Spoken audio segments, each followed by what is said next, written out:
చెప్పి దేవుడు వీళ్ళను తన బిడలను మనుషులను చేసినందుకు దేవుడు పశ్చాత్తాపడ్డాడంట. పశ్చాత్తాపడి ఒక రోజున నోవహు ఆయన పని ఆయన చేసుకుంటూ ఉంటే నోవహుకు ఒక స్వరం వినిపించింది. హల్లెలూయా. నోవహుకు ఒక స్వరం వినిపించి నోవా నోవా అనే స్వరం వినిపిస్తే ఆ నోవహు ఫస్ట్ అర్థం కాలే, ఎవరు పిలుస్తున్నారు అనుకున్నాడేమో. తర్వాత అర్థమయ్యి దేవునికి ప్రతిస్పందించి దేవుని యొక్క స్వరాన్ని వినగలిగాడంట. హల్లెలూయా. చూడండి, నేను చెప్తున్నాను నాకు అనుభవం ప్రకారం ఏంటంటే, దేవుడు నోవహునే కాకుండా ఇంకా అనేక మందితో మాట్లాడి ఉంటాడు. దేవుడు అనేక మందితో మాట్లాడి ఉంటాడు. అనేక మందిని సందర్శించి ఉంటాడేమో. అనేక మందితో దేవుడు సంబంధాన్ని పెట్టుకోవాలి, వీళ్ళని రక్షించాలి, వీళ్ళను హెచ్చరించాలి, వీళ్ళతో మాట్లాడాలి, వీళ్ళు చేస్తున్నది తప్పు అని చెప్పాలని ఎంతమందితో దేవుడు ప్రయత్నం చేశాడో తెలియదు. అయితే వాళ్ళందరూ వారి ఫోకస్, వారి ఆలోచన, వారి ఆశ, వారి కోరికలు ఎట్లా ఉన్నాయి అని అంటే, ఏం సుఖం నేను అనుభవించాలి, ఏం పాపం నేను చేయాలి, ఏ వైపుగా నేను పరుగులెత్తాలి, ఎవరిని పెళ్లి చేసుకోవాలి, ఎవరికి బిడ్డల్ని పెళ్లికి ఇవ్వాలి, ఇదే ఆలోచనలు, ఇదే తలంపులు, ఇవే ప్రణాళికలు వాళ్ళ హృదయాలలో ఉన్నాయంట. నోవహు దినాలలో ఉన్నటువంటి సమస్త మానవాళి దేవుని స్వరం వినకుండా, దేవుని హెచ్చరికలు వినకుండా, దేవుని యొక్క వాక్యములను గ్రహించకుండా వారు పరుగులెత్తారు, విచ్చలవిడిగా ప్రవర్తించారు, దేవునికి నచ్చని పనులను చేశారు, నచ్చని ప్రవర్తన కలిగి ఉన్నారు. అందుకొరకు దేవుని యొక్క హెచ్చరికలు వారికి అర్థం కాలేదు. హల్లెలూయా. దేవుడు వెళ్ళి మాట్లాడిన వారికి అర్థం కాలేదు. అందుకని దేవుని వైపు తిరగకుండా మనము విచలవిడిగా ప్రవర్తిస్తున్నప్పుడు, మనకిష్టమైన కార్యాలు చేస్తున్నప్పుడు, దేవుని వైపు చూడకుండా పరుగులెత్తుతున్నప్పుడు దేవుడు మన దగ్గరకు వచ్చినా కానీ మనకు అర్థం కాదు. దేవుడు మనతో సూటిగా మాట్లాడినా మనకు అర్థం కాదు. మన వరల్డ్ అంతా వేరే ఉంటుంది, మన ఆలోచన విధానం వేరేగా ఉంటుంది. మన ప్రతిస్పందించేటివి పాప సంబంధమైనవి, వాటికి ప్రతిస్పందిస్తాం. కానీ దేవుని యొక్క స్వరమునకు ప్రతిస్పందించగలిగేటటువంటి ఆ యొక్క అటెన్షన్ మనకు ఉండదు. కాబట్టి దేవుడు హెచ్చరించినా మనకేం కాదు, అర్థం కాదు. అట్లాగా నోవహు దినాలలో దేవుడు ఎంతమందిని హెచ్చరించాడో తెలియదు, ఎంతమంది దేవుడు గద్దించాడో తెలియదు. పలాని పాపం చేయొద్దు, నా కొరకు జీవించండి, నీతిగా ఉండండి అని ఎంతమందికి చెప్పాడో దేవుడు తెలియదు. కానీ ఎవ్వరు వినలే. వాళ్ళ ఇష్టారాజ్యం, వాళ్ళకు నచ్చిందే చేయడం, వాళ్ళకు తోచిందే చేయడం, ఎటు వెళితే అటు వెళ్ళడం, ఏం చేసినా అడ్డు లేదనుకున్నట్లుగా చేయడం. విచ్చలవిడితనం పెరిగిపోయింది, విచ్చలవిడితనం పెరిగిపోయింది. విచ్చలవిడితనం పెరిగిపోయినటువంటి ఆ యొక్క పరిస్థితులు దేవుని యొక్క కోపానికి కారణముగా మారాయి. హల్లెలూయా.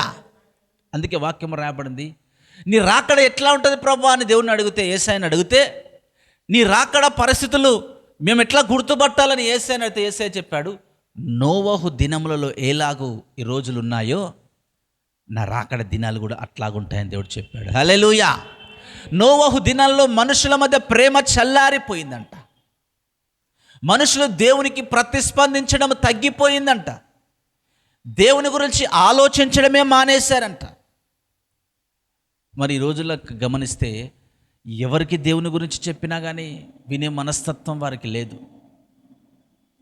ఎంత దేవుని ప్రేమ చూపించినా కానీ ఆకర్షించేటటువంటి గుణలక్షణాలు తక్కువగా కనబడుతున్నాయి. ఎంతగా దేవుని గురించి చెప్పినా, దేవుని వాక్యం గురించి చెప్పినా, దేవుని రాకడ గురించి చెప్పినా, నరకం గురించి చెప్పినా, పరలోకం గురించి చెప్పినా, వారి లోపల ఒక స్వీకరించే మనస్తత్వము లేకుండా పోయింది.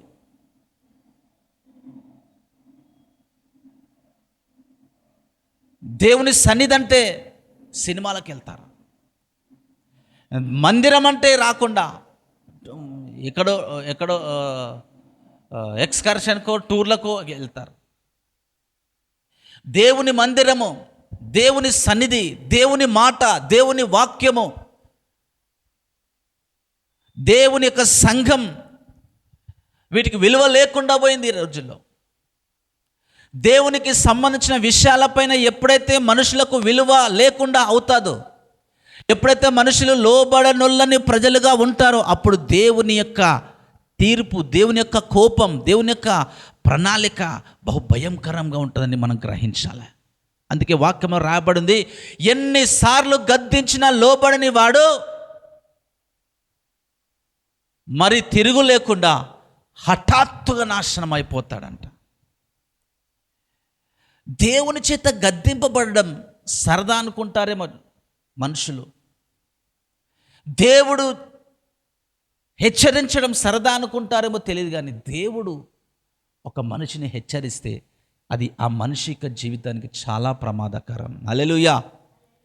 మనిషి పట్ల దేవుడు హెచ్చరిక పంపిస్తే ఆ మనిషి జీవితంలో చాలా చాలా చాలా ప్రమాదకరమైన పరిస్థితులను ఎదుర్కోవాల్సి వస్తుందని మనం గమనించాలి. హల్లెలూయా. నోవహు దినములలో ప్రజలు పాపము పెచ్చు పెరిగిపోయి విచ్చలవిడిగా తయారై దేవుని మాట వినకుండా తయారయ్యారు. ప్రేమ లేదు, దేవుని మాటకు స్పందించే హృదయం లేదు. ఈ రోజులో దేవుని వాక్యాన్ని బట్టి దేవుని సేవకు నేను చెప్తున్నాను, నీ హృదయాల్లో ప్రేమ చల్లారిపోయి దేవుని మాటకు వినబడకుండా ప్రతిస్పందించకుండా నీ ఉన్నట్లయితే ఎన్నిసార్లు గద్దించినా లోబడని వానికి హఠాత్తుగా శిక్ష వస్తుందంట. దేవుని కృపను దాటిపోయి దేవుని కృపను వ్యతిరేకించి దేవుని కృపను వద్దనుకొని వెళ్ళి ఇష్టం వచ్చిన రీతిగా బ్రతికేవానికి ఏం జరుగుతుందో తెలీదు. దేవుడు ఎంత మంచివాడంటే, మనం వద్దు ప్రభా నేను నాకు ఇష్టం లేదన్నా కానీ, బిడా నా మాట విను, నేను చెప్పింది విను, పాడైపోతావు, చెడిపోతావు, పాపంలో మునిగిపోతావు, నాకు ఇష్టం లేని పనులు చేయకని బ్రతిమాలుకున్నట్లుగా దేవుడు చెప్తా ఉంటాడు అనేక సార్లు. మనిషి మీద ఉన్నటువంటి ప్రేమ దయను బట్టి దేవుడు ఎంతకైనా దిగజారుతాడు, ఎంతకైనా తగ్గించుకుంటాడు. మనిషి ఏం చేస్తాడంటే, నేను చేసేదే కరెక్ట్, నాకు నచ్చిందే నేను చేస్తాను, నాకు ఇష్టం వచ్చినట్లు నేను జీవిస్తాను అన్నట్లుగా ఉంటాడు. కొన్నిసార్లు అనిపిస్తూ ఉంటుంది మనుషులనే, ఈ ఫలానా చేయొద్దురా నాయన అంటే నేను ఇట్లాగే చేస్తానంట, అది నీకు మేలు కాదంటే అట్లాగే చేస్తానంట, అట్లా చేస్తే నువ్వు ఇబ్బంది పడతావు, కష్టపడతావంటే నా ఇష్టం అంటారు. అది వాళ్ళ స్వేచ్ఛ అనుకుంటారు, కానీ దేవునికి వ్యతిరేకంగా, దేవునికి దూరంగా వాళ్ళు చేస్తూ ఉన్నారు అన్నట్టు వాళ్ళకి గ్రహింపు వాళ్ళకు ఉండదు. ఈరోజు నేను చెప్పే మాట ఏంటంటే, దేవుని మాటను తిరస్కరించే మనస్తత్వము కలిగి ఉన్నవారి జీవితాల్లో హఠాత్తుగా ప్రమాదాలు వస్తాయి, హఠాత్తుగా భయంకరమైనటువంటి పరిస్థితులు వస్తాయి, హఠాత్తుగా వారి జీవితంలోనికి ఒక శాపం వస్తుంది. కనుక మనం ఏం చేయాలంటే, దేవుడు ఏం చెప్తే అది వినాలి, ఏ వైపుగా వెళ్ళమంటే ఆ వైపుగా వెళ్ళాలి. విచ్చలవిడిగా మన మనస్తత్వాన్ని మనము చేసుకోకూడదు. నోవహు దినాలలో మనుషులు ప్రేమ చల్లారిపోయి, దేవుని పట్ల ఆ యొక్క ప్రేమ చల్లారిపోయి, దేవుని పట్ల ఆశ చల్లారిపోయి, దేవుని మాట అంటే అసలు లెక్కే లేకుండా, దేవుని మాట అంటే అసలు పట్టింపే లేకుండా ఉన్నవారి వద్దకు దేవుడు ఏం చేశాడంటే, వీళ్ళు నా మాట వినట్లేదు కాబట్టి అందరినీ పరీక్షించాడంట. అందరినీ పరీక్షించి ఒక వ్యక్తి మంచి నీతిమంతునిగా కనిపించాడు. హల్లెలూయా. ఆ వ్యక్తి పేరు ఏందయ్యానంటే నోవహు. అందరిని చూసి ఎవరు పట్టించుకోవట్లేదు యేసయ్యని, దేవుని మాటను లెక్క చేయట్లేదు. వాళ్ళ పాపం వాళ్ళదే, వాళ్ళ దౌర్భాగ్యమైన పరిస్థితులు వాళ్ళయే. ఒక వ్యక్తి మాత్రము నీతిమంతునిగా ఉంటున్నాడు, తను తాను కాపాడుకుంటున్నాడు, పరిశుద్ధముగా జీవిస్తూ ఉన్నాడు. ఎందుకంటే తన పితరులు తనకు అన్ని విధాలుగా బోధించి, అన్ని విధాలుగా దేవుని పట్ల భయభక్తులు నేర్పించారేమో. అందుకని మంచి నీతివంతునిగా ఉంటున్నాడంట. రోజుల్లో నిజంగా చాలామంది తల్లిదండ్రులు, పెద్దలు, అమ్మమ్మలు, తాతయ్యలు ఎవరైనా సరే బిడ్డలకి దేవుని పట్ల భయభక్తులు నేర్పించాలి. హల్లెలూయా. ప్రపంచంలో ప్రేమ చల్లారిపోతుంది, ప్రపంచంలో ఈ యొక్క రేపులు జరుగుతున్నాయి, అఘాయిత్యాలు జరుగుతున్నాయి. అంటే తల్లిదండ్రుల పెంపకం, భయభక్తులు నేర్పించకుండా, గౌరవములు నేర్పించకుండా, మంచి మనస్తత్వాలు నేర్పించకుండా, లోబడే వారిగా తయారు చేయకుండా వాళ్ళు విచ్చలవిడిగా విడిచిపెడితే ప్రపంచాన్ని నాశనం చేస్తున్నారు. లోకంలో దారుణాలు చేస్తూ ఉన్నారు మనుషులు. లోకం మీద పడి ఆ యొక్క ప్రేమ చల్లారిపోతుందంటే పెంపకం చాలా ఇంపార్టెంట్. పెంపకం చాలా ఇంపార్టెంట్. ఈరోజు నీ పిల్లలు పాడైపోతున్నారని, పిల్లలు విచ్చలవిడిగా పోతున్నారంటే నీ పెంపకం ఎట్లా ఉందో. అందుకే వాక్యం రాయబడింది, బాలుడు నడవలసిన త్రోవను నాకు నేర్పము, పెద్దవాడైనప్పుడు కూడా వాడు దాని నుంచి తొలగిపోడంట. నోవహు తల్లిదండ్రులు ఆయనకు నేర్పించారు, నాయనా నువ్వు దేవుని మాట వినాలి నాయనా, దేవుని సన్నిధిలో మోకరించాలి నాయనా, నువ్వు దేవునికి ప్రార్థన చేయాలయ్యా, ఎవ్రీడే నువ్వు ప్రార్థన లేని బయటికి వెళ్ళకూడదయ్యా, నువ్వు వాక్యం ధ్యానించాలయ్యా, మంచి మాటలే నువ్వు ఎప్పుడు మాట్లాడాలి, పలకాలి, ఇతరులను గౌరవించాలి అని ప్రతి విషయం ఆయనకు నేర్పించారు. కాబట్టి ఆయన తన యొక్క సాక్ష్యాన్ని కాపాడుకుంటూ ఒక నీతిమంతునిలాగా జీవించాడంట. హల్లెలూయా. నీతిమంతుని కొరకు దేవుని యొక్క వాగ్దానాలు ఎదురు చూస్తూ ఉంటాయి. హల్లెలూయా. నీతిమంతుని కొరకు దేవుని యొక్క ఆశీర్వాదాలు ఎదురు చూస్తూ ఉంటాయి. దేవుడు అందరినీ ప్రేమిస్తాడు, అందరిపైన కృప చూపుతాడు, కనికరిస్తాడు, ఎవరిని వద్దనడు. కానీ నీతిమంతుల మీద ఆయన కనుదృష్టి ఒక సపరేట్గా ఉంటుంది. హల్లెలూయా. ఎందుకంటే నీతిమంతులు వారు కాపాడుకున్న ఆ నీతిని బట్టి, వారు త్యాగము చేసిన ఆ యొక్క చెడు పరిస్థితులన్నిటిని బట్టి, త్యాగముతో దేవుని కొరకు బ్రతికిన పరిస్థితులను బట్టి ఆయన వాగ్దానాలు, ఆయన ఆశీర్వాదాలు, ఆయన యొక్క వాక్కులు వారి దగ్గరికి వస్తాయి. హల్లెలూయా. అందుకే నోవహు దగ్గరికి ఏమొచ్చింది? యెహోవా వాక్ వచ్చింది.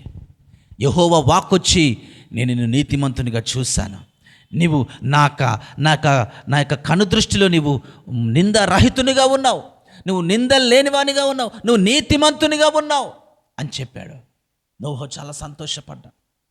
ఇంత శతకోటి ప్రపంచంలో నన్ను దేవుడు చూశాడా, నన్ను దేవుడు పిలిచాడా, నన్ను దేవుడు కావాలని కోరుకున్నాడా అని సంతోషంతో, ఇంకా నా జీవితానికి ఇంతకంటే మించిన ఆనందం లేనేలేదనుకున్నాడు. ఇక నా జీవితానికి దీనికి మించిన సంతోషం లేనేలేదనుకున్నాడు. వాళ్ళందరూ ఏమనుకున్నారు? ఈ పాపమే నాకు సంతోషం, ఈ వ్యభిచారమే నాకు సంతోషం, ఈ తిరుగుడే నాకు సంతోషం, ఈ లోక స్నేహాలే నాకు సంతోషం, దేవుని మందిరాన్ని ఎగ్గొట్టడమే, లోకంలో కలిసి తిరగడమే నాకు సంతోషం అని వాళ్ళు అనుకున్నారేమో. కానీ నోవహు మాత్రం నా దేవునితో సంబంధమే నాకు ఆనందం అనుకున్నాడు. హల్లెలూయా. హల్లెలూయా. ఈ రోజున ఈ యొక్క అంచె దినాలలో, దేవుని పైన ప్రేమ చల్లారుతున్న ఈ దినాలలో, దేవుని కొరకు ఎదురు చూసే వారి కొరకు ఆశీర్వాదాలు దేవుడు దాచిపెట్టి ఉంచాడు. దేవుని కొరకు ఎదురు చూసే బిడలు, దేవుని కొరకు నీతిగా తమను కాపాడుకునే బిడల కొరకు దేవుడు తన వాగ్దానాలు, తన ఆశీర్వాదాలు ఎన్నో ఎన్నో ఎన్నో ఎన్నో నువ్వు ఊహించలేని విధముగా దేవుడు దాపెట్టి ఉంచాడని దేవుడు నీకు వెల్లడి చేస్తా ఉన్నాడు. ఈరోజున నోవహు దినాలలో ఎట్లా ఉన్నదో ఈ అంచె దినాల్లో కూడా అట్లా ప్రేమ చల్లారిపోవడం మనం చూస్తున్నాం. ఎన్నో అఘాయిత్యాలు, హత్యలు జరగడం మనం చూస్తూ ఉన్నాం. ఈ రోజుల్లో మనం చేయవలసిన పనేందో తెలుసా? దేవుని కొరకు నువ్వు నీతిమంతునిగా నీవు కాపాడుకోవాలి. హల్లెలూయా. దేవుని కొరకు అందరి ఎడల అందరి ఎదుట, అందరి మధ్యలో నీవు ఒక నిష్కల్మషమైనటువంటి వ్యక్తిగా నేను నువ్వు కాపాడుకోవాలి. హల్లెలూయా. నోవహు నీతిమంతుడని దేవుడు చూశాడు. దేవుడు వాక్కుతో మాట్లాడాడు. నోవహు ఏం చేశాడంటే, ఆహా నా భాగ్యం, నా దేవునికి మించింది ఏముందని దేవునికి తల వంచి లోబడాడు. హల్లెలూయా. ఈ రోజున పాస్టర్ మాట వినరు, దేవుని వాక్యంకి లోబడరు, దేవుని మాట వినరు. ఇవన్నీ పాప ప్రపంచం వైపు మనిషి మృగ్గు చూపినప్పుడే ఇవన్నీ జరుగుతాయి. డిఫరెన్సెస్ చూడండి, వీళ్ళందరూ కూడా పాపంలో కొట్టుకొని పోతున్నారు. నోవహు కాలంలో నోవహు మాత్రం దేవుని రాజ్యం కొరకు ఎదురు చూస్తున్నాడు, దేవుని మాట కొరకు ఎదురు చూస్తున్నాడు, దేవుని నీతి కొరకు ఎదురు చూస్తున్నాడు, దేవుని రాజ్యము కట్టాలనే ఒక తాపత్రయంతో ఎదురు చూస్తా ఉన్నాడు. అట్లాంటి నీతిమంతుని కొరకు దేవుని ఆశీర్వాదం దిగి వచ్చింది. హల్లెలూయా, హల్లెలూయా. నీతిమంతుల కొరకు దేవుని ఆశీర్వాదాలు దిగి వస్తాయి అంతే. నీతిమంతుల కొరకు దేవుని ఆ యొక్క ఫేవర్ అంతా, ఆ యొక్క అనుకూలత అంతా దిగి వస్తుంది, దిగి వస్తుంది. నువ్వు దేని యందు సంతోషిస్తున్నావు? లోకమందా, లోక కార్యాలయందా, లేకపోతే నీకు చుట్టూన్న మనుషులను బట్టి నువ్వు సంతోషిస్తున్నావా? నీ ప్రేమలను బట్టి, నీ స్నేహాలను బట్టి, నీ బంధుత్వాలను బట్టి సంతోషిస్తున్నావేమో, కానీ నువ్వు దేవుని బట్టి సంతోషించే వ్యక్తిగా ఉండాలి. హల్లెలూయా. నువ్వు దేవుని బట్టి సంతోషించే వ్యక్తిగా ఉండాలి. దేవుని బట్టి సంతోషించే వ్యక్తుల పట్ల దేవుని దీవెనల ఆశీర్వాదాలు మెండుగా దిగి వస్తాయి. నోవహు దేవుని వాక్కును బట్టి సంతోషపడ్డాడు, లోబడాడు. నా కొరకు ఓడ కట్టమని చెప్పాడు. ఓడ కట్టడానికి రెడీ అయ్యాడు. ఆ ఓడ అనేక సంవత్సరాలుగా ఆ ఓడ కట్టడం ప్రయాణం జరిగిందంట. నోవహు తన భార్య, తన 3 కొడుకులు, తన 3 కోడన్లు, వీళ్ళంతా ఒక 8 మంది. ఆ ఫ్యామిలీ అంతా దేవుని కొరకు ఒక పరిచర్య చేస్తూ ఉన్నారు. దేవుని రాజ్యం కడతా ఉన్నారు.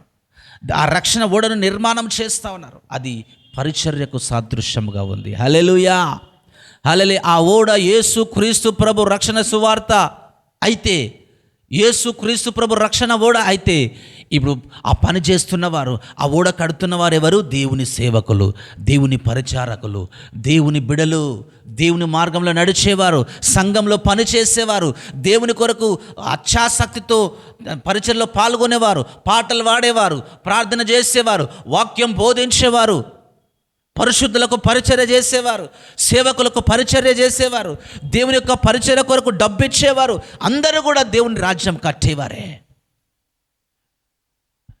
కనీసం 200 సంవత్సరాలంట నోవహు తన కుటుంబము ఆ ఓడ కట్టారంట. హల్లెలూయా. 200 సంవత్సరాలు ఓడ కట్టారు. ఓడ కడుతున్నటువంటి సమయంలో ఆ కట్టెలకు వావి తెచ్చుకొని వెళ్ళినప్పుడు నోవహు చెప్తున్నాడు, అయ్యా, దేవుడు నాతో మాట్లాడాడు, దేవుడు నాకు ఒక ఓడ కట్టమని చెప్పాడు, దేవుడు తన వర్షాన్ని పంపిస్తాడంట, అందరినీ నాశనం చేసేస్తాడంట, ఈ యొక్క భూ ప్రజలందరినీ నాశనం చేసేస్తాడంట, ఓడగట్టమని చెప్పాడు అని జనాలకు చెప్తే, జనాలు పోవయ్యా, ఏం చెప్తాను, మేమేంది, మా రేంజ్ ఏంది, మేమేంది, మా ఆస్తులేంది, పాస్తులేంది, మా స్టైల్ ఏంది, మా కథలేంది, నీ దగ్గరికి వాడు వస్తాం, మాకు టైం లేదు, మాకు ఇంట్రెస్ట్ లేదండి, మాకు టైం లేదండి, నాట్ ఇంట్రెస్టెడ్ అని చెప్పారంట. దేవుని మాటకు లోబడిన వ్యక్తి ప్రకటిస్తే ఎవరు నమ్మట్లేదంట. 200 సంవత్సరాలు పనిచేశాడు, ప్రకటించాడు, పనిచేశాడు, ప్రకటించాడు. ప్రకటించినప్పుడు ఏ ఒక్కరు కూడా దేవుని దగ్గరికి రాలేకపోయారంట. ఎంతోమంది తిట్టారు. నోవహు అనుకున్నాడు, ఎవరు వస్తలేరు. చాలాసార్లు అనిపించిందంట, ఎవరు రావట్లేదు. దేవుడు ఇంత గొప్ప పరిచర్య, ఇంత గొప్ప పని నాకు అప్పగిస్తే ఒక్కరు కూడా రావట్లేదు దేవుని యొక్క వాగ్దానంలోనికి, దేవుని యొక్క రాజ్యంలోనికి, దేవుని యొక్క ఓడలోనికి ఎవరు రావట్లేదే అని ఎన్నోసార్లు బాధపడ్డాడంట. ఈ రోజున నిజంగా పరిచయలను బట్టి కూడా అంతే మన సేవకులు ఎంతో బాధపడుతున్నారు. నా సంఘానికి రావట్లేదే, ఎవరు రావట్లేదే, వచ్చిన వాళ్ళు ఉండట్లేదే, వచ్చిన వాళ్ళు స్థిరపరచబడట్లేదే, ఎవరు రావట్లేదే. చూడండి, దేవుని వాక్కును పట్టుకున్న నోవహును దేవుడు విడిచిపెట్టలేదు. మాట వినని వాళ్ళు విడిచిపెట్టబడ్డారేమో కానీ మాట విన్న నోవహును దేవుడు దర్శించి దీవించాడు. నోవహును తన రక్షణ ఓడల్లో నుంచి ఆయన చివరికి నడిపించాడు. హల్లెలూయా, హల్లెలూయా. ఎన్నో శ్రమలు, ఎన్నో కష్టాలు, ఎన్నో అవమానాలు నోవహు జీవితంలో పొందాడేమో. ఎందుకంటే ఎవరు ఆయన మాట నమ్మట్లేదు, ఎవరు రావట్లేదు, ఓడలోనికి ఒక్కరు కూడా రావట్లేదు. దేవుడు నాకు పని చెప్పాడే, ఎవరు రావట్లేదు అని వేదన పడ్డాడు నోవహు. ఈ రోజున వేదన పడుతున్న మనందరితో కూడా దేవుడు మాట్లాడుతున్న మాట, నీ జీవితంలో ఎంత లేట్ అవుతుందో, దేవుని వాగ్దానం నీకుంటే, దేవుని యొక్క వాక్కు నీకుంటే ఎంత లేట్ అవుతుందో, ఎంత లేట్ అయినా సరే దేవుని యొక్క వాగ్దానాలు నెరవేరడం మాత్రం తప్పకుండా నెరవేర్చబడతాయి. హల్లెలూయా, హల్లెలూయా. అనేకమైన జంతువులను తీసుకురమని దేవుడు చెప్పాడు నోవహుకు. ఆ జంతువుల చేత ఓడ మొత్తం నింపబడాలని దేవుడు చెప్పాడు. కానీ ఆ రక్షణ ఓడలోనికి దేవుడు చెప్పినటువంటి అవి ఆ 200 సంవత్సరాలు రాలేదంట. నోవహు అనుకుంటున్నాడు, దేవుడు చెప్పాడు కదా, సేవ చేయమని చెప్పాడు కదా, సంఘము కట్టమని చెప్పాడు కదా, దేవుడు పరిచర్య చేయమని చెప్పాడు కదా, ఎందుకు రావట్లేదు, ఎందుకు నిండిపోవట్లేదని నోవహు బాధపడుతున్నాడు. కానీ దేవుడైతే, నేను చెప్పిన పై నువ్వేం చేయాలి, తూచ తప్పకుండా చేయాలి. ఓడ కట్టడం నీ వంతు, అందరినీ రప్పించడము నా వంతు. హల్లెలూయా. నోవహు కట్టేది నీ వంతు, అందరినీ నడిపించటము నా వంతు. 200 సంవత్సరాలు అయిపోతున్నాయి కానీ ఏవి వస్తలేవు, నిండిపోతలేదు ఓడ. అసలు నేను ఓడ కరెక్టేనా కట్టేది అని డౌట్లు కూడా వచ్చాయంట నోవహుకి. అసలు దేవుడు చెప్పాడు కానీ నిజంగానేనా, అసలు నేను సేవ చేస్తున్నాను కానీ నిజమేనా, అసలు నేను కరెక్ట్ రూట్లోనే వెళ్తున్నానా, వెళ్ళట్లేదా, దేవుని మాట వింటున్నాను కానీ నేను కరెక్ట్ రూట్లో ఉన్నానా లేదా, సరైన మార్గంలోనే నేను వెళుతున్నానా లేదా అని ఎన్నోసార్లు డౌట్ పడ్డటువంటి సందర్భములు కూడా నోవహు జీవితంలో ఉండకపోలేవు. ఈరోజు నేను చెప్పే మాట ఏంటంటే, ఎప్పుడైతే కాలము సంపూర్ణమై దేవుని వాగ్దానానికి సమయం ఆసన్నమైందో, దేవుని వాగ్దానం నెరవేర్చబడే సమయం ఆసన్నమైందో, ఆకాశపు తూములు విప్పి దేవుని రక్షణ ఓడను పైకి లేవనెత్తేటటువంటి ఆ రోజు ఎప్పుడైతే వచ్చిందో, ఆ 200 సంవత్సరాలు మరువక విడవక ప్రయాస పడిన నోవహు ప్రయాసను దేవుడు ఒక్క రోజుల్లో తీర్చేశాడంట. హల్లెలూయా, హల్లెలూయా. ఆ విశ్వాసమునకు, ఆయన చూపిన విధేయతకు దేవుడు ఇచ్చినటువంటి ప్రతిఫలం ఎట్లా ఉన్నదంటే, అన్నీ కూడా ఒకే రోజులో త్వరగా ఆ ఓడలోనికి పరిగెత్తుకుంటూ వచ్చేస్తాయంట. ఓడలోనికి సమస్త జంతువులు, సమస్త పక్షులు, సమస్త పురుగులు, సమస్త ఆ ప్రాకు పురుగులన్నీ కూడా ఆ ఓడలోనికి వచ్చేసాయంట. హల్లెలూయా. అప్పుడు నోవహు అనుకున్నాడంటే, ఇన్ని సంవత్సరాలు నేను ప్రయాసపడితే రాలేదే, 200 సంవత్సరాలను ప్రయాసపడితే రాలేదే అంటే, నా టైం ఎప్పుడు వస్తే ఆ కార్యం అప్పుడు జరుగుతుంది. నువ్వు ఊరికనే పరిచర్య చేస్తున్నావని నువ్వు అనుకుంటున్నావేమో, కానీ నేను నా కార్యాన్ని తగిన సమయంలో నీ జీవితంలో జరిగించబోతా ఉన్నాను. హల్లెలూయా. నువ్వు ఊరికనే ప్రార్థన చేస్తూ కష్టపడుతున్నానని నువ్వు అనుకుంటున్నావేమో, కానీ తగిన సమయం వస్తుంది. ఆ సమయమున ఓడ నిండిపోయేటట్లుగా దేవుడు చేస్తాడు. హల్లెలూయా. ఓడ నిండిపోయే రోజు నోవహు జీవితంలో రాబోతా ఉంది. నోవా ఆ యొక్క ఓడ నిండిపోయే ఆశీర్వాదము నోవహు చూడబోతా ఉన్నాడు. ఓడ నిండిపోయేటటువంటి ఆ యొక్క ఫలభరితమైనటువంటి ఆశీర్వాదాన్ని నోవహు జీవితంలో దేవుడు చేయబోతా ఉన్నాడు. అలాగే ప్రతి ఒక్కరి జీవితంలో ఈ రోజున నోవహు దేవుడు ఇచ్చినటువంటి కృప, ఆశీర్వాదం మన జీవితాన్ని కూడా దేవుడు ఇచ్చాడు. ఆ టైంలో దేవుడు ఆ ఓడను నింపేస్తాడు. ఆ ఓడ నింపంది ఏం కాదు, వర్షం రాదు. ఓడ నింపితేనే వర్షం వస్తుంది. కాబట్టి సంఘం నడిపించే పాస్టర్లు కూడా, సేవకులు కూడా, పరిచర్య చేసే ఎవరైనా సరే భయపడాల్సిన అవసరం లేదు. ఓడ నింపందే ఆకాశపు తూములు విప్పబడవు. తన వాగ్దానము చేస్తాడంటే ఆ వాగ్దానముకు తగిన పనులు దేవుడు జరిగిస్తాడు. మొదటి రోజు నుంచే రావడం నోవహు చూడలేదేమో కానీ ఆ ఎండింగ్ టైంకి అంత నిండిపోవడం నోవహు చూశాడు. హల్లెలూయా. ఈరోజు నువ్వు చేసే పనికి మొదటి రోజు నుంచే ప్రతిఫలం రాకపోవడం నువ్వు చూస్తున్నావేమో కానీ చివరి దినములో ఆ టైం కంప్లీట్ అయ్యేసరికి దేవుడు చెప్పినట్టు అక్షరాల నీ పరిచర్యలో, నీ జీవితంలో, నీ ఆత్మీయ జీవితంలో, నీ కుటుంబ జీవితంలో, నీ బిడ్డల జీవితంలో జరగడం నీవు కళ్ళారా చూస్తావు. హల్లెలూయా.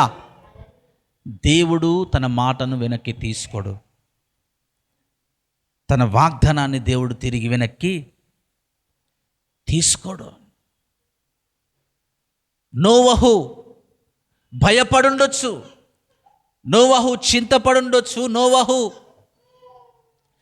ఏంది దేవుడు నా జీవితంలో కార్యం చేస్తాడు అనుకొని ఉండొచ్చు. అసలు నేను దేవునికి ఇష్టమైన పని చేస్తున్నాను, పరిచర్య చేస్తున్నాను, ఓడగడుతున్నాను, ఎవరు నాకు సహకరించట్లేదు, నేను చెప్పిన మాట వినట్లేదు, ఓడలోనికి ఎవరు రావట్లేదని ఫీల్ కావచ్చు. కానీ కార్యం మాత్రం జరగడం ఆగలేదు. మనం అనుకున్న టైంలో జరగకపోవచ్చు కానీ దేవుని యొక్క సమయం, కాలము ఆయనకి ఇష్టమైన రీతిగా, ఆయన చేతుల, ఆయన మాట చొప్పున అది జరుగుతుంది. హల్లెలూయా. ఈరోజు నేను చెప్పే మాట ఏంటంటే, నీ జీవితంలో నువ్వు దేవునికి లోబడేవాడిగా ఉంటే, దేవుని మాట వినేవాడిగా ఉంటే, ఈ అంచె దినాల్లో నీవు నీ కన్నులారా దేవుని ఆశీర్వాదము చూడబోతున్నావు. నీ కుటుంబంలో కన్నులారా నువ్వు చూడబోతున్నావు. నీవు ప్రార్థించే మొదటి రోజే నీకు ప్రతిఫలం రాకపోవచ్చేమో, నువ్వు ప్రార్థించిన 10 సంవత్సరాలు కూడా ప్రతిఫలం రాకపోవచ్చేమో, కానీ దేవుని వాగ్దానం నీకుంటే, దేవుని యొక్క కనుదృష్టిలో నీతిమంతురాలిగా నువ్వు జీవించినట్లయితే ఆయన వాగ్దానం నేను విడిచి ఎక్కడికి వెళ్ళదు. నిశ్చయముగా ఆయన మాట నెరవేర్చబడబోతా ఉంది. హల్లెలూయా. నెరవేర్చబడబోతా ఉంది. నీవు ఆయన వాగ్దానాన్ని పట్టుకొని ఆ సమయములు, కాలములు దేవుని వశంలో ఉన్నాయి కాబట్టి నీ పన్ను చేసుకుంటూ వెళ్ళు. ఎక్కడ కూడా నీవు కృంగిపోయి, కృషించిపోయి దేవుని విడిచిపెట్టేవాడిగా వ్యక్తిగా నీవు ఉండొద్దు. దేవుని కొరకు నీతిమంతుడిగా నిలబడిన వారి జీవితాల్లో దేవుడు అద్భుత కార్యాలు జరిగిస్తాడు. Hallelujah, hallelujah, hallelujah. Glory to God. ప్రార్థన చేసుకుందాం. Hallelujah, hallelujah, hallelujah, hallelujah. Glory unto your father. స్తోత్రం, స్తోత్రం, స్తోత్రం అయ్యా. తండ్రి నీకు వందనాలు, తండ్రి నీకు స్తోత్రాలు, తండ్రి నీకు వందనాలు ప్రభా. యేసయ్యా నీకు స్తోత్రాలయ్యా. అయ్యా నాయనా, నోవహు ప్రారంభించిన పనికి, నోవహు బ్రతికిన జీవితానికి అర్థం లేదేమో అనుకున్నాడు కానీ, ఇంకా వేస్ట్ ఏమో అనుకున్నాడేమో కానీ, నీ వాగ్దానం ప్రకారం నీవైతే దర్శించావు తండ్రి. ఓడ నిండే వరకు ఆకాశపు తూములు విప్పబడలేదు. ఆఖరి పక్షి, ఆఖరి జంతువు, ఆఖరి పురుగు ఏది కూడా మిస్ అవ్వలేదయ్యా. మా జీవితాల్లో కూడా ఈ వాగ్దానములకు చెందిన ఈ ఆశీర్వాదము మిస్ అవ్వదు. ఇదైతే నిశ్చయమని మీరు మాతో మాట్లాడారు తండ్రి. ఏ వాగ్దానము కూడా మా జీవితంలోంచి బయటికి పోదు, ఇది నిశ్చయం. మీ స్వరము విన్నవారి జీవితాల్లో, మీ వాక్కును పట్టుకున్న వారి జీవితాల్లో మీ వాక్కు నెరవేర్చబడకుండా ఉండదు. మీకే కృతజ్ఞతలు తండ్రి, వందనాలయ్యా. ఎంత మంచి దేవుడవు, ఎంత మంచి దేవుడవు తండ్రి. మీకే మహిమ కలుగును గాక నాయన. కృతజ్ఞతలు, కృతజ్ఞతలు, కృతజ్ఞతలు, కృతజ్ఞతలు తండ్రి. ఈ దినమంతటి కొరకు వందనాలు చెల్లిస్తుంది.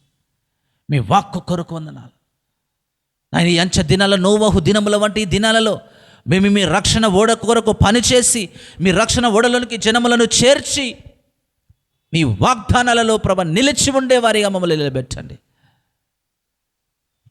ఇంకను పొందుకోవట్లేదు, ఇంకను రావట్లేదు, ఇంకను నేను ఫుల్ఫిల్ చేయబడట్లేదని మేము కృంగిపోకుండా నిర్ణయ కాలమున సమస్తము సమకూడి జరుగుతాయని మీ కృతజ్ఞతలు చెల్లిస్తూ ఉన్నాం తండ్రి. విశ్వాసమునకు కర్త, దాన్ని కొనసాగించి మీ వైపు మేము చూస్తూ మేము వెళ్తామయ్యా. కృంగిన పరిస్థితులు ఎన్ని మా ముందున్నా, కృంగదేసే మనుషులు మా ఎదుట ఉన్నా దేనికి మేము భయపడం. మా దేవుడు మాకు వాగ్దానము చేశాడు, రక్షణ ఓడ కట్టమని చెప్పాడు, రక్షణ ఓడలోనికి అందరినీ నడిపించమని చెప్పాడు. దేవుడు మాకు వాగ్దానము చేసిన దాన్ని మేము చేస్తాం, మాకు హెచ్చరించిన దాన్ని మేము చేస్తాం అన్న సమర్పణ ప్రతి ఒక్కరికి మీరు దయచేయండి. దేవా మీకే మహిమ కలుగును గాక. కృప చూపి నడిపించి మహిమ పొందమని ఈ దినం కొరకు వందనాలు కృతజ్ఞతలు చెల్లిస్తూ సమస్త మహిమ ఘనత ప్రభావములన్నీ మీ నామమునకు ఆరోపిస్తూ యేసుక్రీస్తు నామంలో ఈ ప్రార్థన అడుగు వేడుకొనుచున్నాను తండ్రి, ఆమేన్.